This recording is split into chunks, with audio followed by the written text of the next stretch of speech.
My family moved to the rural town I grew up in to escape to a quiet, calm atmosphere.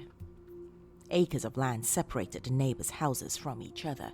Grassy meadows spread out across hundreds of yards. I couldn't invite over any of my old friends from the town I formerly lived in, and the houses were too far apart from each other to approach any of the neighbors' homes on my own and meet any other children. I spent most of my time in the first few weeks living there in the front yard of our house, sitting on the lawn and playing with my toys as my mother sat on the porch watching me. Although most of my memory from our short period living in that house is hazy, I distinctly remember a few events that transpired there while I was 5. It began when I was sitting in front of the television, flipping through the channels and searching for my favorite show, a children's program featuring singing and talking animals. It was only on in the afternoon and I couldn't find any station playing an episode, so I continued to search the channels. We didn't have an abundance of them in that town, but I could find a couple popular stations. I landed on a show I was familiar with. I remember glancing at the corner of the screen and discerning it was a children's station broadcasting various well-known shows. My wide eyes glanced up at the bright flashing television screen. Cartoon-drawn animals were helping children learn how to share. A joyful melody played throughout the episode. The following week, I was sitting in front of the television and I stumbled across the children's station again, but it was broadcasting a different program. I can't remember the title of the show I found, but I can vividly remember everything that happened. A group of children were gathered around a tree. They were all holding hands and gazing up with cheerful smiles on their faces. They were singing a song in unison. I don't remember the words of it, but I remember it involved something about the Lord and contained words and phrases like happiness and love. It sounded like children's gospel music, and the kids singing together on screen resembled the groups of children singing in the pews at the church my parents had taken me to before. I heard the sound of footsteps approaching the living room. My mom's chipper voice asked me what I was watching. I don't remember what my reply was, but a puzzled expression grew on her face.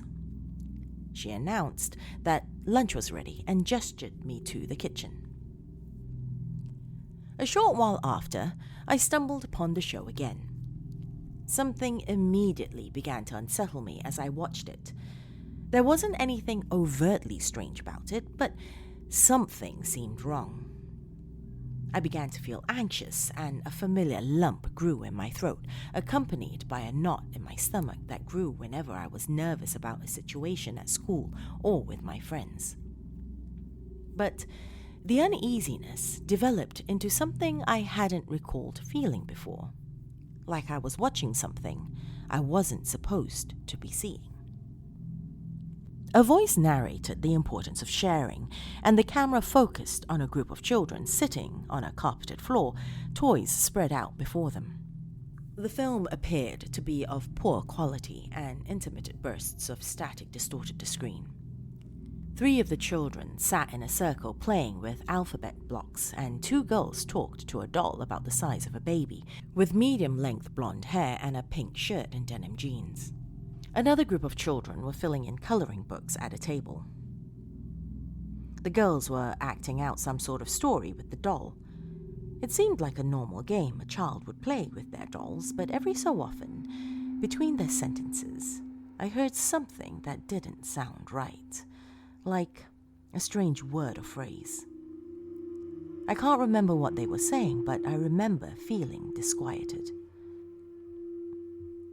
The burst of static between each clip began to increase, the quality in audio becoming more distorted.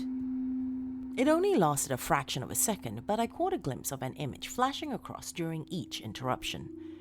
It was so fast that it couldn't be discerned if you weren't paying close attention. I only caught a glimpse of red as it flashed across the screen for the last time. Suddenly, the image returned to normal. The audio was smooth and there were no interruptions in between clips. The children continued to play with their toys. I recall having a nightmare when I went to sleep that night. I remember it was so vivid, I wondered if it had really happened for a long time.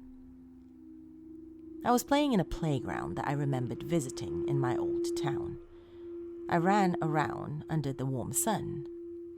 The sky was bright blue and the leaves of the trees gently rustled in the wind. I climbed up the stairs of the playground and rolled down the slides. I got up onto the platform and gripped the edge of the slide I had just pushed myself through, preparing to roll through again. Just as I let go of the edge and felt my body slowly sliding down the cool surface of the slide, I saw a face at the bottom of the tunnel. It was red. Its eyes were black with no visible pupils. It was sitting perched at the bottom of the slide, just staring at me through the tunnel. I was overwhelmed by impending fear. My mouth opened to form a scream, but no sound escaped. My eyes fluttered open and I tried to adjust my vision to the darkness.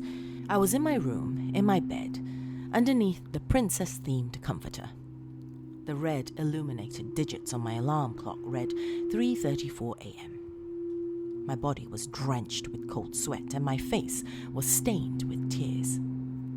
I reached out my hand into the pitch-black darkness to turn the light on. My hand caught hold of the string and I jerked it down, my heart thumping so loudly I could hear it in my head. I sighed in relief when the light turned on, but the face of that figure never left my mind. As it stared at me, I could feel the malevolent nature it emanated. Everything seemed to be normal the following morning.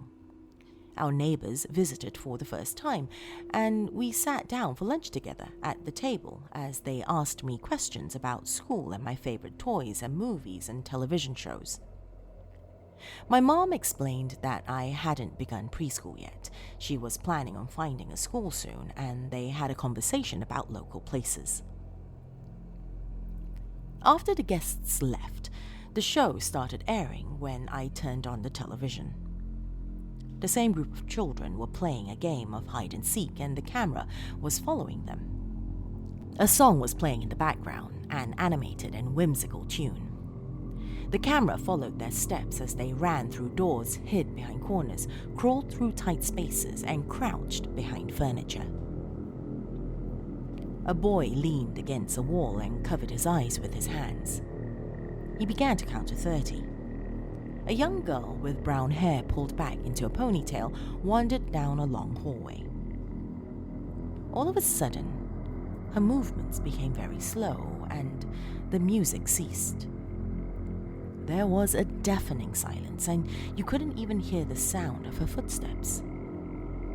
The camera began to shake and appear as if it was gradually teetering from side to side. I felt nauseous as I looked at the screen. She stepped through a door at the end of the hallway and into the room. There was a small opening in the corner of the wall. She crouched down and began to crawl towards it. Her hands rested on the miniature doorknob, and the door swung open. The camera was lowered and the lens was fixed forward as she crawled through the narrow passage to the other side. I couldn't discern what was there, but I could perceive a glimpse of a room. There appeared to be nothing within. It was entirely absent of furniture or doors or windows. The walls were painted red, a garish, intense red. As soon as she reached the end of the passage, the door to the entrance shut behind her. A camera displayed a different room, one with the boy, his forehead pressed against the wall and his hands covering his eyes. The sound of his counting was audible again. 27, 28, 29, 30. He jerked away from the wall and his hands fell to his sides. He began to explore the house, searching for the other hidden children. He knelt down beside a table. A little girl with blonde, curly hair leapt out from beneath. He peered into rooms, swung open closet doors, and peeked behind furniture. Random children appeared, popping out of their hiding places. The show came to an end, but I remember the thought lingering in my mind. They had never showed the girl with the brown hair being found. I was having trouble falling asleep the following nights for some reason. Every time my mom turned off the light, left the room, and swung the door shut behind her, I was filled with a strange sense of unease and dread. I knelt down beside my bed, my hands and knees pressed into the floor. I tentatively leaned forward and peered underneath the bed. I could hear the sound of my heavy, trembling breaths and my heart racing in my chest. My cheek touched the cool, hardwood surface of the floor, and my eyes frantically searched through the darkness. My stuffed rabbit lay splayed out on the floor beneath the bed, enshrouded by black shadows. I didn't bother to reach for it. I stood up onto my bare feet and staggered into my parents' room. I asked them if I could sleep in their bed, and my mom offered to escort me back to my own room. As I lay down in the darkness, I heard the sound of knocking at the window. I couldn't bring myself to turn around. My heart hammered in my chest. I heard the knocking again, like the sound of fingertips rapping against the glass pane. I glanced up, feeling the urge to scream, but was unable to form any sound. A black shadow appeared behind the window, standing in the frame. The door swung open. My parents rushed in, my mother kneeling by my bedside. She asked me what was wrong. I tried to explain to her with tears streaming down my face that I'd seen someone outside my window. My mother explained that I'd had another night terror, stroking my hair as my father gazed out of the window. He strolled outside and searched the yard, but there was no one there. The next time I watched the show, a group of children was sitting at a table. The little girl with black bangs was reading from a book, its pages covered with rows of small black letters. It sounded like the Bible, but there was something different about it. She passed the book to another child.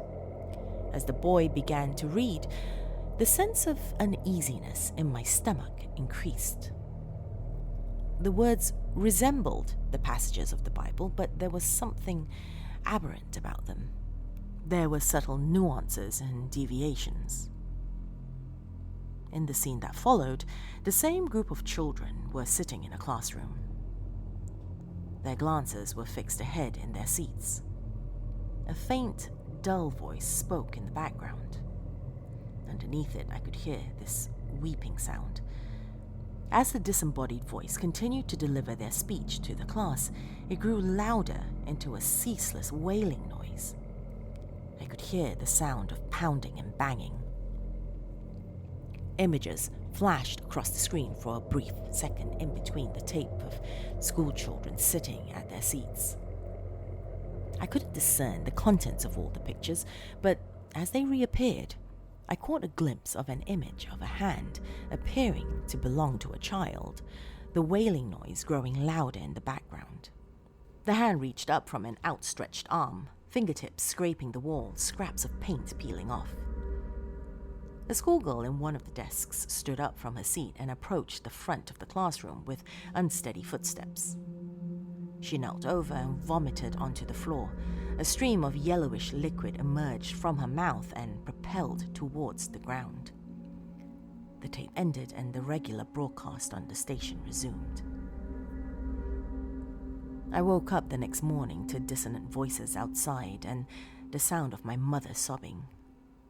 I don't remember much of what happened, but my parents brought all of our clothes and belongings outside and carried them into a moving van before we returned to our former town. I only caught a few words and sentences from their conversation before we left, as we gathered outside the house. My parents were speaking to the police. The officer explained something to my mother with a solemn expression on his face, nodding every few seconds. I remember him talking about something regarding a children's television show being broadcasted in the town. I didn't understand everything he was saying, but I remember he spoke about the neighbors and a local religious gathering. He explained that the families administered the local preschool, and he mentioned the words underground tunnels and hidden rooms. I didn't understand why, but I could feel my heart sink to my stomach when I heard him say the words red painted room. We returned to the comfort of our former town. I met with my friends and went to my favorite nearby parks again. For a long time I forgot about the isolated town, but when I grew older, it returned to my mind again. Sometimes I tried to believe that most of it was just a coalescence of dreams and childhood delusions, but the images still fill my head and all of the feelings return. Memories of something I couldn't understand and still can't comprehend.